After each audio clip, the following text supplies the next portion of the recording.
y para aclararnos un poco acerca de este tema y ver cuáles son los trabajos que hace el Estado chaqueño con este tema. Está con nosotros el director de bosques, el contador Manuel Carrociano, que le agradecemos como siempre la visita. Gracias. Bueno, muchas gracias por la invitación y por permitir un poco aclarar algunas cuestiones respecto a este tema, ¿no? Claro, bueno, lo que decía Greenpeace estas semanas es que habían visitado, habían hecho un sobrevuelo sobre algunos campos del impenetrable y que habían visto en realidad desmontes en 6 fincas y que vieron 7 topadoras que estaban realizando un desmonte al que ellos llaman que es ilegal. Bueno, sobre ese hecho en particular, ¿cuál es la versión que tienen? Bueno, concretamente nosotros nos enteramos como todo a través de los diarios de estas denuncias, porque Claro. tampoco son denuncias formales ni nada por el estilo. Sacamos hicimos una investigación de dónde fueron los puntos donde ellos tomaron la fotografía de las topadoras y hicimos una comparación, ¿no es cierto?, de imágenes satelitales. Y bueno, pudimos encontrar de los 6 puntos, porque eran 6 predios Sí. y 7 topadoras. En uno de los predios había 2 topadoras. De los 6 puntos, 5 eran trabajos con permiso, 2 se trataban de 2 predios se trataban de montes en zona verde, cuyos titulares habían solicitado un cambio de uso de suelo, un permiso de cambio de uso de suelo. ¿Qué significa esto? Un permiso de transformar lo que es el monte nativo en chacra, ¿no es cierto?, para la agricultura. Esto es una actividad permitida en la categoría de conservación verde, en la categoría de conservación 3 del ordenamiento territorial, y bajo ciertas condiciones, cuando los suelos dan, este tipo de prácticas se aprueba, ¿no es cierto? Tiene todo un proceso, ¿no es cierto? Primero tiene que estar los suelos tienen que tener actitud agrícola. Segundo, tienen que pasar por un estudio de impacto ambiental, ¿no es cierto? Estos 2 casos pasaron por estudios de impacto ambiental y fueron aprobados. Y por lo que vimos estaban siendo realizados conforme al plan. Después los siguientes 4 casos se trataban 3 de silvopastoriles aprobados también por la reglamentación. Eran bosques en categoría de conservación 2 amarillo, donde la actividad silvopastoril sí está permitida, también bajo ciertos criterios. Bueno, se trataba exactamente de 3 de estos casos con autorización, estaban realizando los trabajos con autorización. Se ven por ahí las fotos que publica Greenpeace, en muchos de los casos se ve como una topadora con los rolos y se ven los árboles parados. Significa que lo que está haciendo es limpiando todas las especies arbustivas o de crecimiento, ¿no es cierto? ¿Para qué? Para poder sembrar pasto y con eso tener la posibilidad de tener pasto y sombra para la ganadería. Claro. Esa también es una actividad permitida y aprobada en estos 3 casos, aprobado por la Dirección de Bosques. Luego había un caso en categoría de conservación 3 amarillo también, donde sí se trataba de un trabajo ilegal sin el permiso de la Dirección de Bosques, donde rápidamente, bueno, ya se había iniciado el expediente con una detección un informe del Departamento de Geoinformación que había hecho una comparación de imágenes y vio el cambio de cobertura boscosa, por lo cual enviamos, ¿no es cierto?, nuestros inspectores. Siempre nosotros cuando hacemos este tipo de trabajo no es que hacemos como por ejemplo se ve en las ONG y sobre todo esta Greenpeace que viene con las motos, rompen alambrado, vienen helicópteros. Nosotros, para que el proceso sea legal, nosotros tenemos que pedir una orden de allanamiento, nos tienen que autorizar la orden de allanamiento, nos acompaña un oficial de justicia con la policía. Hicimos todo este proceso el día... El jueves hicieron. el miércoles Miércoles. Miércoles empezamos con este proceso y divisamos, ¿no es cierto?, el trabajo. Se había hecho igual un silvopastoril en uno de estos predios, que es la parcela 185. Se había hecho aproximadamente unas 25 hectáreas de silvopastoril. Bueno, no encontramos, como por ahí dicen algunas notas, no encontramos las topadoras ya.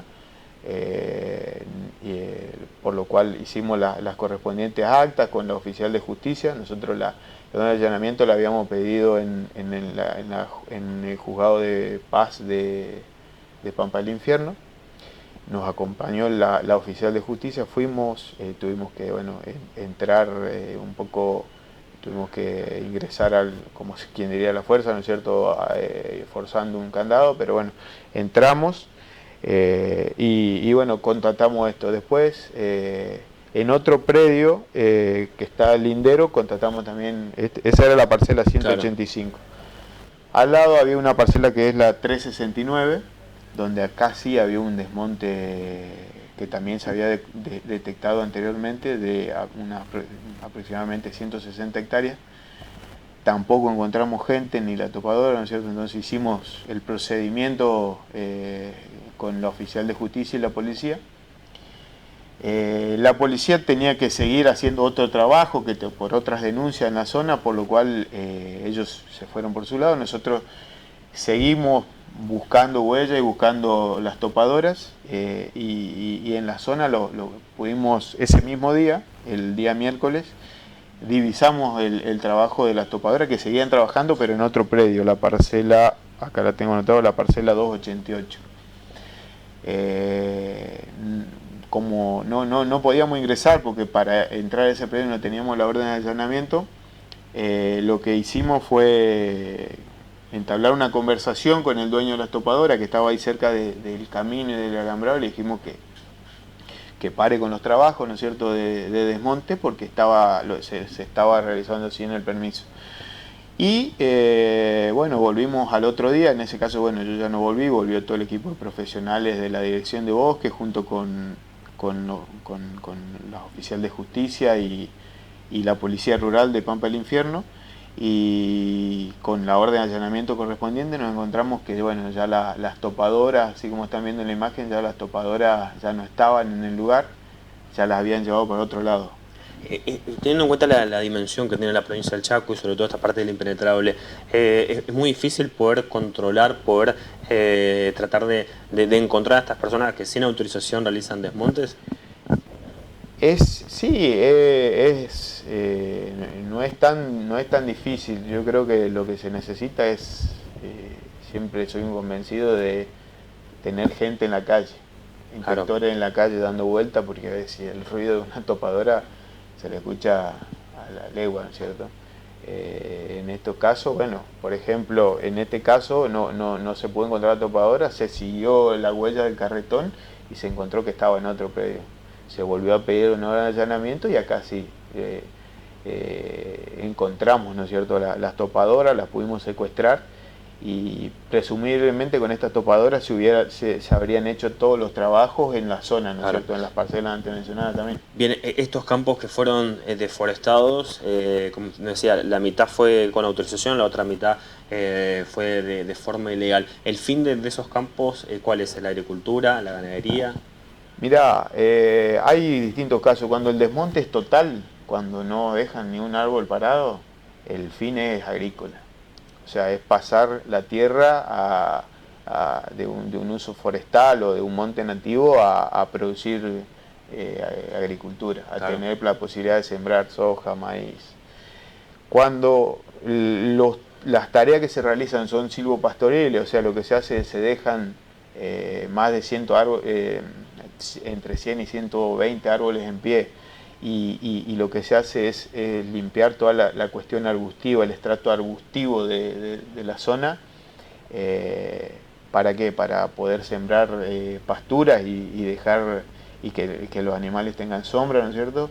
Eso es esta actividad es con fines netamente ganaderos.